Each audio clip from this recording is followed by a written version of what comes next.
Welcome to the Financial Freedom Classroom. We accelerate your results. Welcome tonight. We're going to be talking about real estate. And before we get started, John's going to go over our disclaimer and some housekeeping items. Yeah, just so that you know that we're not licensed financial advisors, accountants, lawyers, or tax preparers. Therefore, the information on this presentation is no substitute for professional, legal, financial, accounting, or tax advice. The information provided in this presentation is general information and only. Different people have different objectives and financial situations and needs, and therefore, information that's appropriate for one person may not be appropriate for somebody else. So please be aware of that going forward. If you remember who we are John and Sherry Locke. We are owners of Locke and Your Success LLC. I primarily am the head figure there, or who is out in front most often, and we deal in trading education for trading performance coaching. So we do stocks, options, and trading coaching. We've also managed many successful businesses in the automotive, real estate, computer, consulting, coaching, and martial arts industries. We're active real estate investors. We have built spec homes. We've done some rehabs. We have rentals. And I've also provide loans and guidance to small businesses as well. So tonight we're going to talk about, are you interested in becoming a landlord? So what we're going to go through is kind of the process that we go through when we are looking for a rental home to generate income. So to get started and jump right in, actually before we jump right in, I just want to say if you have any questions as we're going through the webinar tonight, please type them into the questions box in your GoToWebinar control panel, and we'll do our best to answer those as we go along. So one of the first things that we do is really set a criteria for the rental property that we're looking for.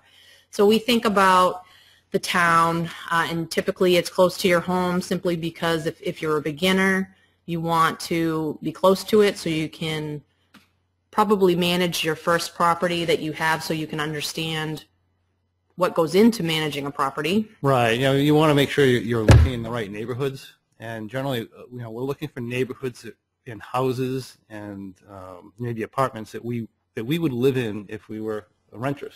Something that we'd be interested in moving into ourselves, because the type of people you want to attract are people who you're going to get along with. And if you're buying in kind of a ratty neighborhood, or if you're buying tenement homes, things like that, you're going to run into people that are tenement dwellers.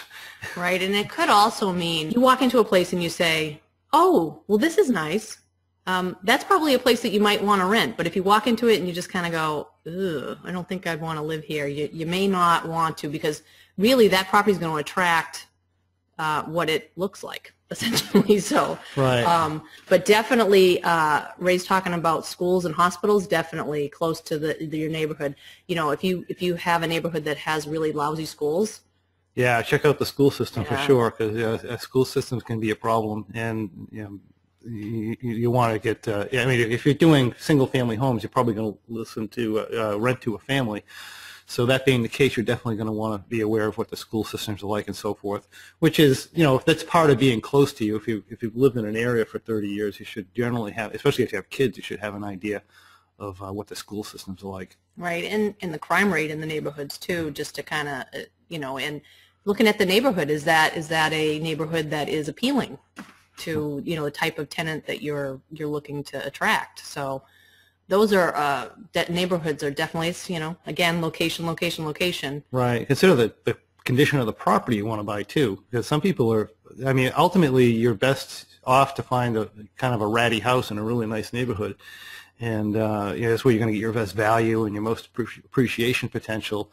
And if you're comfortable with doing some rehab work and things like that, you can really pick up some good deals and get that house fixed up and make it a really nice place, and you'll gain a big hit on your net worth right away just from doing that.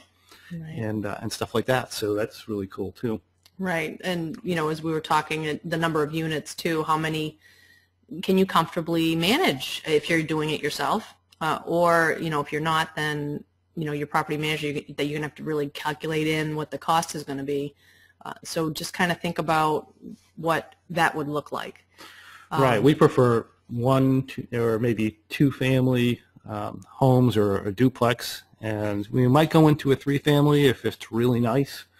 But anything more than that, you tend to get people who move around a little bit more and maybe are a little bit, at least in our area. Right? We like to keep our residents, that's for sure. As far as landlording, we're very attentive to their needs because we really want them to stay. I mean, to have things, to have them get upset because something's not being tended to. I mean, I think of myself, if I don't have water, that's a problem.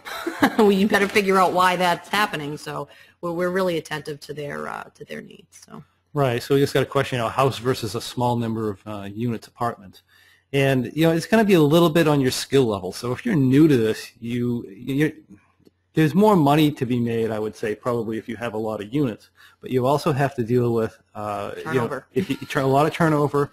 So you're going to have a higher vacancy rate. You're going to have issues where you get much more than 4 people in there, 5 people. I mean, 5 different families or whatever whoever they are. You're going to probably want a property manager. And one of the things about doing property management is you don't want to hire a property manager unless you know how to hire a property, unless you know how to run a property, because there's a lot of property managers out there who don't know what the heck they're doing, and I mean they're interested in getting their fee, and much after that, I mean they can run you into the ground. So you definitely want to be aware of that. Another consideration might be the appreciation potential. John kind of touched on that earlier in terms of having you don't want to have the most highly valued house in a neighborhood, because then you really don't have any place to go. So if you have a mediocre one, then you can make it really nice. I mean, the appreciation potential is there for that. And also consider your cash flow expectations for the property that you are, what you would like to get out of it over and above your break even. Right. And like I said, you may not have control over that, but you can set a goal so that you can kind of know what you want and what you're looking for. Right. So, and then we were going to talk about establishing a team, because you do need one. Right. It's extremely important. I mean, you have, when you start looking at houses, if you're going to want to get a good deal on a house, and to get a good deal on the house, you can't always go through the conventional methods. You typically have to be ready with your money. You have to be ready fast to move if it's going to be a good deal. Sometimes that requires getting hard money lenders, which if you're not sure what that is, they're people other than banks. They charge a high interest rate, but sometimes it's just to get the deal done quickly, and if you can refinance it later. If you have that available, sometimes you can pay cash for properties and things like that, where you might otherwise not be able to, or if you have private lenders. I mean, get all that stuff lined up, because when you find something, you're going to find it's not easy to find a property at good value. Yeah, you got to move. Yeah, you're not going to find it in the paper on the in one of those fancy MLS books. It's not. It's it's not easy to find. It's really hard to find a really good deal. Right. And since you might be doing deals without real estate professionals or real estate agents, you might want to make sure you have a good real estate attorney, so that they can look over the paperwork and set the contracts up so that they're favorable to you and you don't get in trouble that way. Right. And we're grateful that we have a good attorney that's helped us through some. We've bought some from some pretty shady characters. So it could be, some kind of unconventional method that you use that you want to really protect yourself, and and we have the comfort to know that our attorney is protecting our interests in that. So another thing you want to think about is property management. Even though you may be managing it yourself, I'm sure you want a break and you want to go on vacation, so you're going to need somebody in the area to be able to do that for you. So, and it could be just, if somebody says they have no water, you need to send a plumber over there, but you do have to keep that in mind to have that ready when you need it. Right. Plus, you're going to, as far as your repair crew goes, if you're not buying something turnkey, it's probably going to need some kind of repairs. You want to kind of have an idea of what that stuff's going to cost you ahead of time. Right. You might be able, if the house is vacant, you might need to get somebody in there right away. We're on closing, so you want to make sure everything's all good to go. Right. So let's go to here. Okay. So you want to make some connections in your market too. So a lot of, you can find a lot of movers and shakers at real estate investor associations. And if you check on the web, there's, you can search that out in your area to find one. And, they go through education and there's a lot of deals to be had. And then you can see kind of what's out there if you haven't already to, and connect with some people there. Right. Well, plus you got to have your feelers out to find real estate. Because if you're going the conventional route and you look, like I said, and you're looking at properties that have been on the market for a while, there's a lot of people looking for properties with deals. So chances are by the time they hit the MLS, if they're any good, they're not there very long, or maybe they don't even hit that. So if you can, you want to do the best you can to try and get the properties before they actually get on the MLS.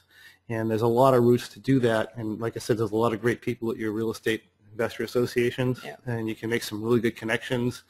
Put the word out in your neighborhood, give out cards, tell people that you're looking for property, let people know that, hey, if you know somebody who wants to get out of the house, then I'm here for you. I mean, you have these, you have apartment buildings that are poorly managed, you have people unfortunately pass away, and the family doesn't know what to do with the property, you have divorces, stuff like that.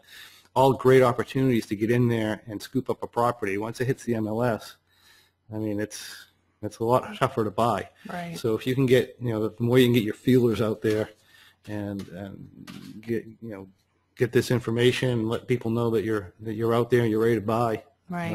the better deals that you can get. Yeah. I mean, some other people that you might meet at the Real Estate Investors Association you could meet your team there. I mean, they do have a lot of contractors and hard money lenders are there, and so you can really, it's kind of a one-stop shop, if you will, to check those out. And they're looking to meet up with you because that's their career. Right. I mean, if you have hard money lenders, they don't lend money, they don't make money. So,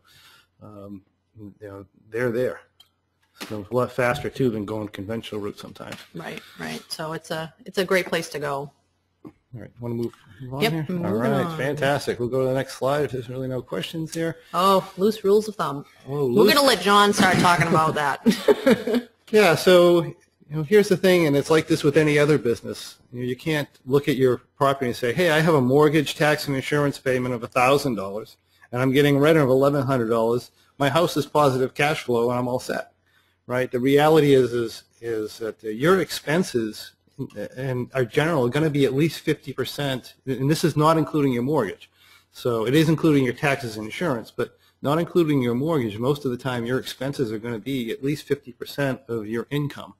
So if you're getting $1,000 a month, that's $12,000 a year of income in your property, you got to figure you're going to spend at least $6,000 of that on expenses, which means you have $6,000 left to break even on a mortgage. Of course, it's different for every property, but I don't know if I've seen a property where it's less than 50%. And so if you're getting $1,000 a month, that means you might be able to, if you're doing a $500 mortgage payment, you might break even, and you'll probably actually be putting some money in for repairs and stuff. Yeah. I mean, it doesn't mean you don't make money overall, because the house is theoretically appreciating. Eventually it's going to be paid off and you're going to get the income from that. But in general, you can't walk in thinking, hey, I'm getting $1,000 rent and I have a $900 mortgage payment and I'm fine. Because you're going to need to put money aside for bigger repairs and things like that. Right, right. And the 70% fair market value rule is typically, if you pay 70% of fair market value certainly after repairs, then you've gotten a good deal. I mean, and you'll be okay. Right. So in other words, you take a look at a property, you determine what it's going to cost to fix it if it needs repairs, and ultimately a good goal is to try and pay 70% of what the fair market value of the house is after it's fixed. Right. So if you can do that, you're usually really good. Like if I was a flipper, if I was going to flip a house, I would make sure that I have no more than 70% of fair market value when I was done. And really, and the reality is, if that's your number, you're probably actually going to have more than that, because things always cost more than you think. Oh, yeah. You always have to have the 10%. And we probably should have added that, too, like a 10% fudge factor in there, because that, you have to. And it's always, okay, this is just kind of a running joke in our house. It's like 2 weeks It'll be done. 2 weeks. 2 weeks, yeah. It'll take 2 weeks. Until 2 weeks comes up, and then it's another 2 weeks. That's right. That's on the money pit. Yeah, so it's almost like, you know, actually that's a good movie to watch. That would be pretty fun. Yeah, watch the money pit. That'll kind of, yeah, don't watch that because then you'll never do this. Anyway, moving on. Taxes, they typically, you know, again, loose rule of thumb is should be 1 to 2% of the sales price, of course, unless you live in New Hampshire. New Hampshire.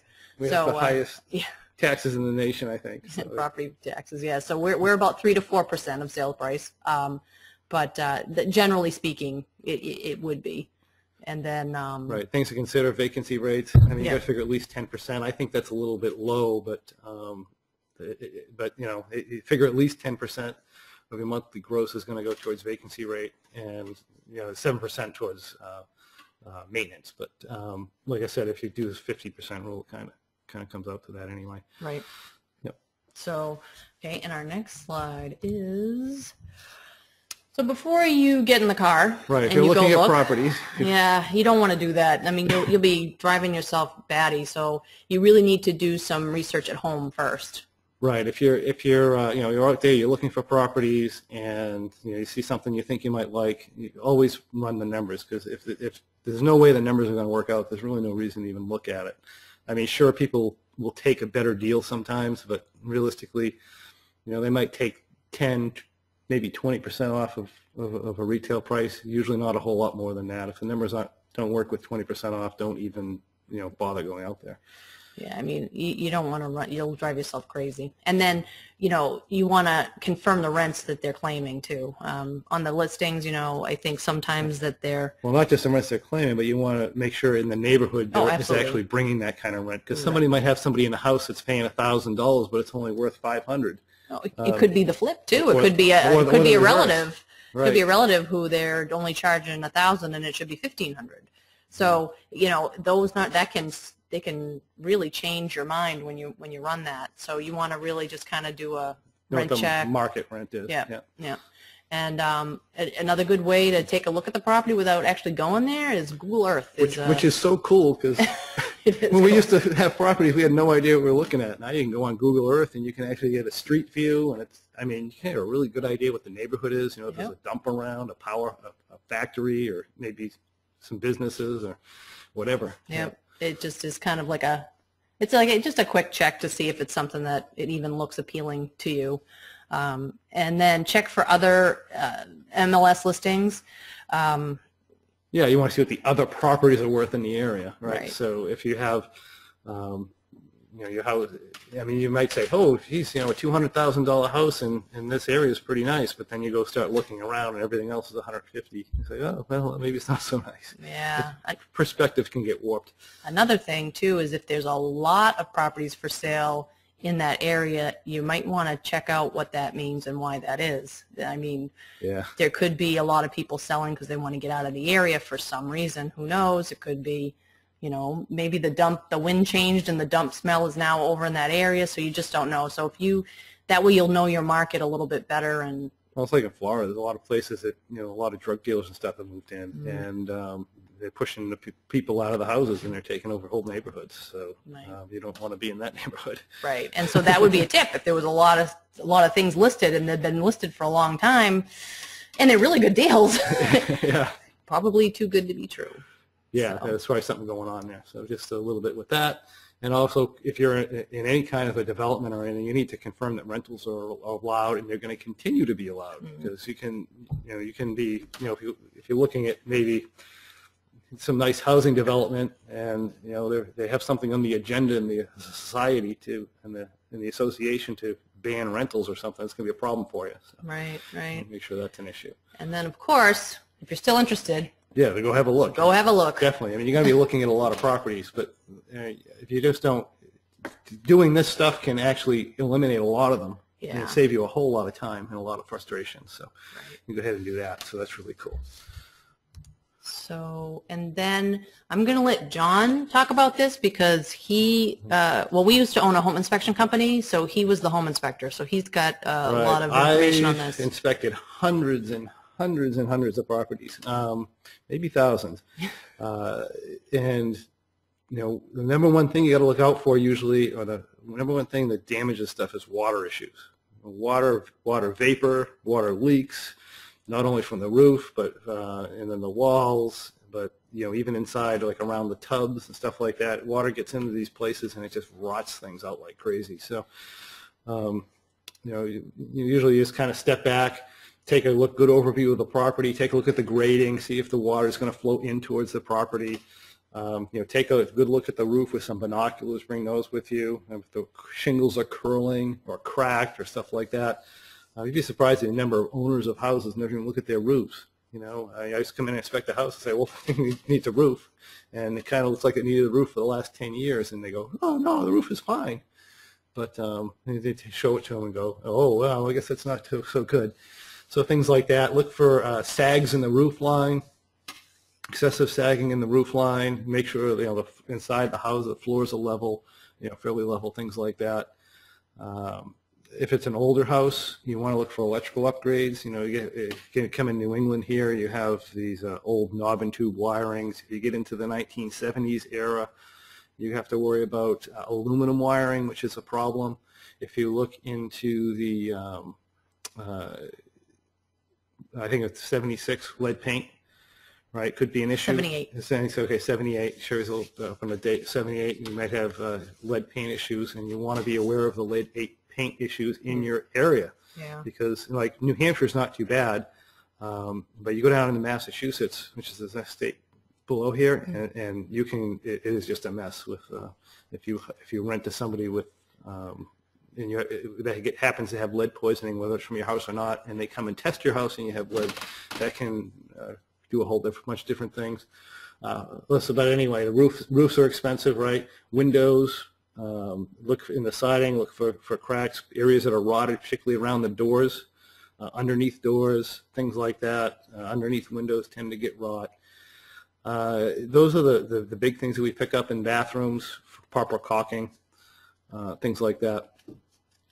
In oil tanks, yes. Oh, yeah. Andrew, thank you for that. Not only, outdoor oil tanks for sure, right? You want to take a look at outdoor oil tanks. If you have an outdoor oil tank, that's generally not good. Look out for buried oil tanks. We've had that experience. We have had that experience, yeah. And also, even if, you got to watch out for smells too, because even if you have an indoor tank and the indoor tank looks fine, but it has a line that runs underground, that line's not lined with plastic. In other words, there's a copper tube that comes off your oil tank, and it goes underneath the floor usually, and it should be in a tube of plastic piping, so that if it leaks, you can tell. And if it goes under without plastic piping and it leaks, you may not know, so you may have a lot of oil under the house. And not have an issue. Usually that'll smell, but it doesn't always smell. So definitely look out for funny smells. Yes. Freshly painted walls, right? I'd rather have something without freshly painted walls, because if it's freshly painted, they're probably covering something. Right. Freshly vinyl sided. Yeah. Even though it seems like a benefit to you, it may not be. It would be nice if it were, but it's not always. Right. All that type of stuff is just stuff to look out for. Lead and asbestos issues, foundations. If you're in a place where, always foundations. Look for cracks in the floors and cracks in the walls and things like that. And also water. You have oil under the houses in Texas. That's right. Right. I'm going to move down there. We can drill your yard. We got to. Oh gosh, I lost track of my thought. But yeah, foundations can be an issue, and certainly if you have a room in the basement, that is often a very, very big issue, because usually, at least in our area, and that's a little bit about knowing the area, basements are terrible for moisture and water leaks. Yeah. And I'll tell you, home inspectors, one of the biggest things they get sued over is water in the basement, because it's not always evident, and even the professionals sometimes don't see it. There are signs, but you really have to look for it, stuff like that. Right. So, and of course, you have to estimate any of your repair costs while you're looking at properties, and if you're not real comfortable with doing that, then you would want to, again, part of your team is going to be your contractor, and hopefully that they can, if you're real interested in it, they can come out and take a look at it with you. And right, and if you're not good at this, you definitely should have like a home inspection or something. Yeah. The home inspector should be on your team. We should probably put that on there. But. Oh, I didn't have that on there. And so if you're really interested in it, then you're going to do kind of a final evaluation at this point. So you want to confirm your expenses and confirm the income. And that might mean that you call utility companies. You might have to call, the heating company or whatever. Well, especially if something's out of line. Right, right. So you want to just confirm your numbers. If you know if the guy had no repair costs for the last 5 years, that you're going to have a lot. Well, they're lying, and they're lying too. They're lying. And if you inherit residence, you need to carefully review the existing leases hopefully before you put an offer in, if you can. Not always going to be able to, but if you can. Yeah, at least talk to them, if you can too. You can knock on the door and talk to them, make sure they're going to see if they're going to stay or not. And like I said, you have no idea what this guy has in leases if he can't produce them. Right. Some people are hostile, some people aren't, but yeah, some people are very friendly. And another really good tip would be to talk to the neighbors in the neighborhood, because they're going to tell you all kinds of things.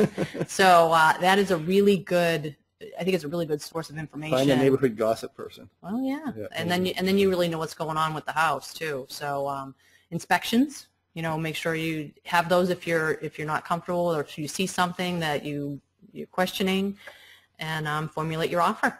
Right, and just remember, you make your money when you buy. If you can buy something at a really good deal, even if it doesn't work out, you can usually sell it and make money. So if you overpay for stuff, sometimes we do that, but well, it happens. Yeah, it happens. But as much as you can, you definitely don't want to get desperate and pay retail, though. It's oh no, not unless it's something weird and it's not a good thing. Doing crazy money.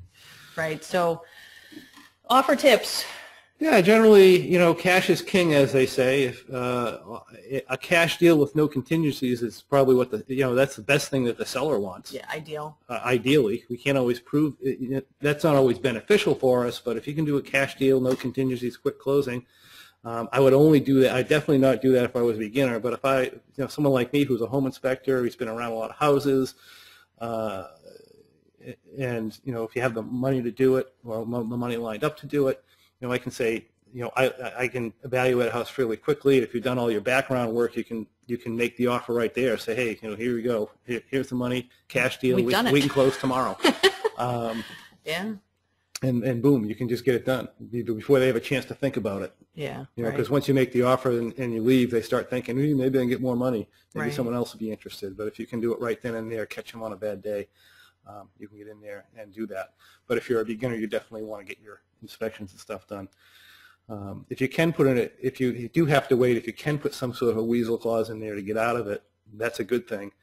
You can put home inspection clauses and stuff like that, but that tends to turn people off a little bit. Usually a much better weasel clause would be something like, I have to get it approved my partner or my wife or something like that. So you can say, look, I'm all set. I'm ready to go. Everything's all set. I don't see any problems with the house. I'm ready to buy this thing. All I need to do is check with my wife. So you write the whole contract, get everything done, contingent upon approval of, Sherry or an attorney or whoever, your partner. Don't be specific, because then it could be anybody. Could be your cat. Right, and then if something happens a little bit later and you don't want to go through with it, you can just, it could be a cat, whatever. You can just, boom, do that. Right.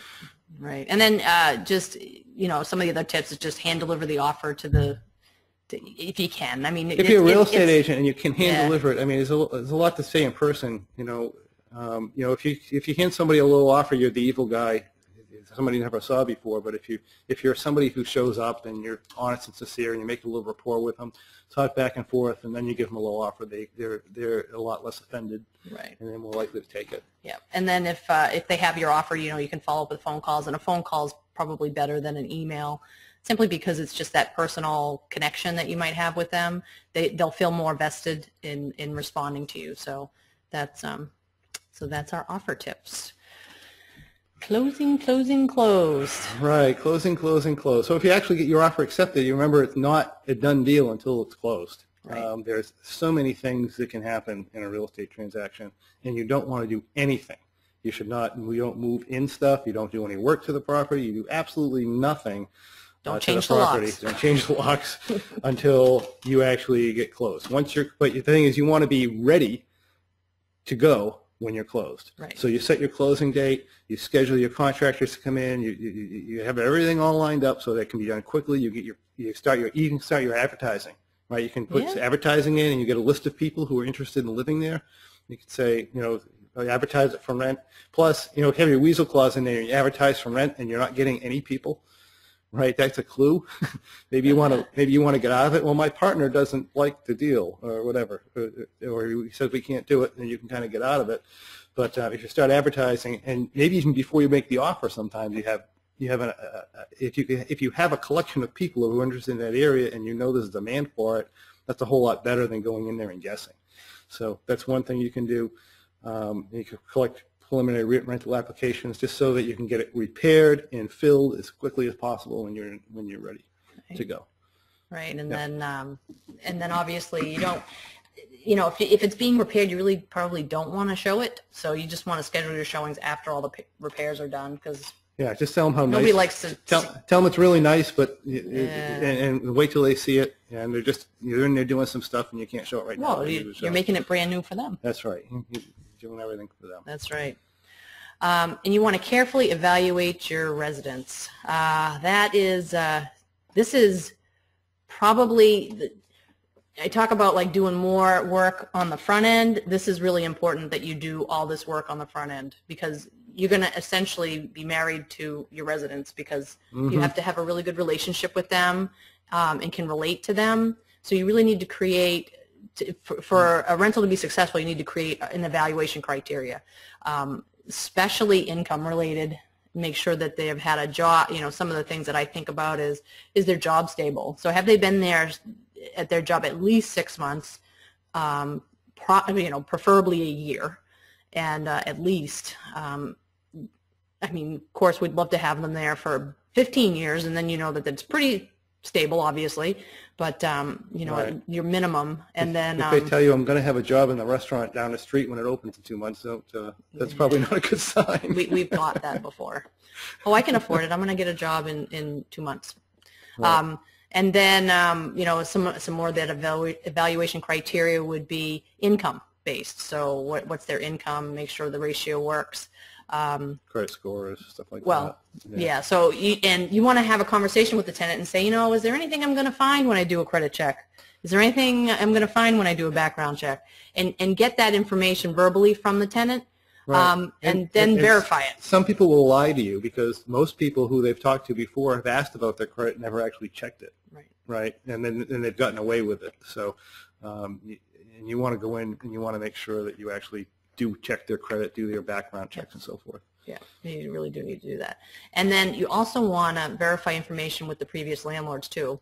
Right. And you want to ask additional questions. And so when you start to ask the questions, they're just going to say, if you just call them and say, yeah, did John Smith live at this address, and did he pay this much in rent? And they'll say yes, and you're not going to get, if you just ask yes questions, you're not going to get the, well, he used to party all the time, and I used to get calls from the police and all this other stuff. So you have to ask open-ended questions. Yeah, to get them to open up for you, make a little bit of friends with them. Right. And a lot of times, again, sometimes they have a vested interest in getting that person out of the house because they're not paying rent. So they're going to say, they were wonderful.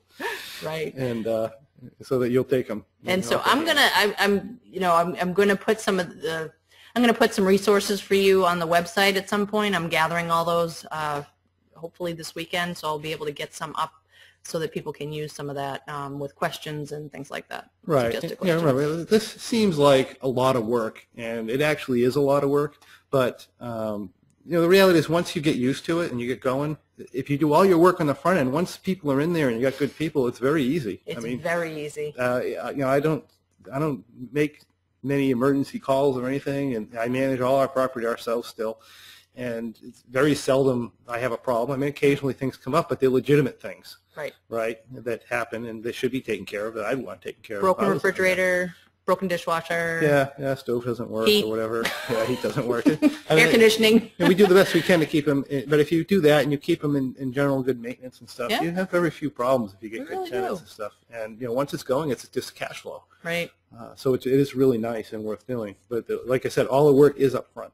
And if you do your homework up front, you can be in a nice property at a good price, get good people in there, and it's just clear sailing. Well, and you help people too. I mean, you're helping a family have a nice place to live, and that's a really good feeling also. So, just to kind of close out with some considerations, to keep in mind, because you could go, while it's vacant, you could go months without rent. So you should be sure that you have some kind of fund set aside. I would say at least 6 months of, the expenses on the property, so that you can do that without having to take a loan or do anything excessive about that.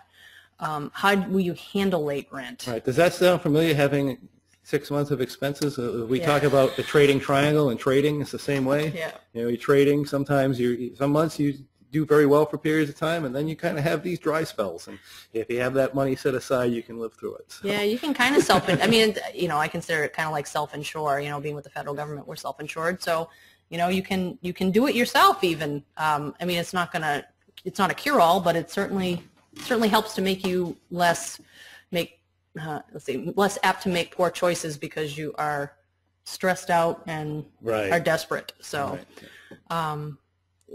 and you will inevitably the rent's going to be late. Occasionally. And so how do you handle that? Essentially, kind of what we do in the way we've structured it, and it may vary state by state, but we offer a discount. If they pay by the due date, right. They have a discount because our state doesn't allow us to charge a late fee for rent. So, but they do allow us to give a discount for rent that's on time. So we can take a house and rent it for $1,500 and give them a $100 discount every month if they're on time, and then charge them if they're not. That way, it gives them incentive to pay on time. And realistically, if they're not paying on time and it's going to cost them $100, then there's a problem going on. You should probably talk to them about what's going on. Right. So, so you want to consider that possibility, because it probably will happen. You want to think about how are you going to structure it. Structure the rental? Is it going to be a lease, or are you going to go month-to-month tenancy? Typically, leases favor the residents and not the landlords. So we go month to month simply because if somebody doesn't want to live there, and they want to leave, I don't want to make them stay. I don't think it's not good for the property, because they could tend to damage it. They are much more apt to go pleasantly. Right, because if they want to get out of a lease or move somewhere else, you let them go. You don't want somebody mad damaging your house and not paying your rent. Right. You just say, okay, fine, go ahead. The thing is, if you lock them into a lease and you want to kick them out, that's a problem. Right. So if something happens, then you want to kick them out. That's an issue. But if I'm going month to month and they're not committed or locked into there, then I can just come in and I can say, okay, well, the property needs to be rehabbed. You have to go. Right? I don't even have to give them. It doesn't have to be a personal reason. It doesn't have to be anything. But if they give me a hard time or for whatever reason, we can do something like that. Or there's many reasons why they might need to leave. Right. And now, if they're locked in a lease and that actually does happen, you have to do a rehab, then you're responsible for housing them for the rest of the lease somewhere, right? Whereas if I'm month to month, then who knows? I have a flood in the house, and it's going to takes the insurance a month to figure it out, and it's going to take another month to rebuild it. And if they're under a lease, if they're not under a lease, I house them for the rest of that month somewhere, and then they're gone. The lease is over, right? The place is uninhabitable, so be it. Whereas if they're locked in a lease, now I'm responsible for their well-being for the next 6 months. So that could be a problem. Yeah. So, that's something to consider, thinking about that. And, can you evaluate your potential residents without bias? Because you have to be really careful about discrimination. So yeah, a lot of discrimination laws. You need to just make sure you can do that. And, your consideration about managing the property or not, because you have to make sure on the front end that when you evaluate the property, that you get those costs in there. And realistically, when we buy a property, we make sure that we have that cushion in there for that as well, because at some point we won't be managing them. So we want to make sure that we are able to do that, because in the future we won't be doing it. And because it's easy now, but it may not be easy at another point in time. Well, yeah, the thing is, if we want to take a lot of, if we're considering living part of the year somewhere else, away from here. So we have to have somebody manage some of our rental properties. Someplace warm. Someplace warm, yeah. Just because it was 10 below zero this morning when we woke up. Yes, and they had to delay school for 2 hours because it was so cold. Because of the wind chill, yeah. 10 below zero and windy. Oh, my gosh, it's crazy. Help there. So are you good at managing relationships? So again, just managing relationships with your residents. There's some things that we do for them. I mean, this is going to sound funny, but annually we like to give them a choice of having something done to the house. Like maybe we do you install storm doors or right? That's like what we did that once, yeah. and right, so that they would have like working screens and so forth, and so we would say, you know, would you choose this or this? And maybe it's painting a room, carpet or right, something like that. So you improve your property, right, and you give them something that would be that they want, right. So you give them the choice to say, I want this. Right, and then they feel like they have, you know, and it's their home. You know, it may be your house, but it's their home. So we look at it that way. And also every Christmas we give them a gift. So we give them a gift card to go out to dinner. And I really think that pays us back twofold at least in just them taking care of the house and having a good relationship with them. So yeah, if you're their friend, they're a lot less likely to, or you know, friendly with them, and they see. Well, we do care about. I mean, you care about your. I care about. Well, I care about residents. People in general. And yeah. I hope you guys all know that too. I mean, even all my clients and the people on this webinar as well. Yeah. Care a lot about people. Yeah, definitely. So, and then, you know, just would you mind living in your rental property? So, really, all the property that we have, I would live in all of them. You know, it's just, it has, you know, for my criteria, it fits. Yeah, so, they're nice neighborhoods, and realistically, they're nice houses to live in. Right. So that's what if there's, let's see. So that's a general overview, I guess. Right. Of real estate. Right, and just kind of how we see it. Thinking of purchasing real estate, I guess, to be more specific. There's so many aspects you could talk about this for a long time. Right. So what are we going to talk about next week? Do you have anything on the agenda yet? I don't, but it will be fascinating and exciting. It will. Yeah. It will. Yeah. So we'll talk about maybe another pillar of success, or maybe controlling expenses. But it'll be good. We'll decide. And if you have anything you'd like to see covered, you know, let me know, and or let Sherry know. And you know, we can work that in. And if there's something that you want to see, please feel free to send that in, and we'll certainly consider it. This week I was planning on doing debt, but then there was some real estate questions, so I thought that this would be a good thing to start with.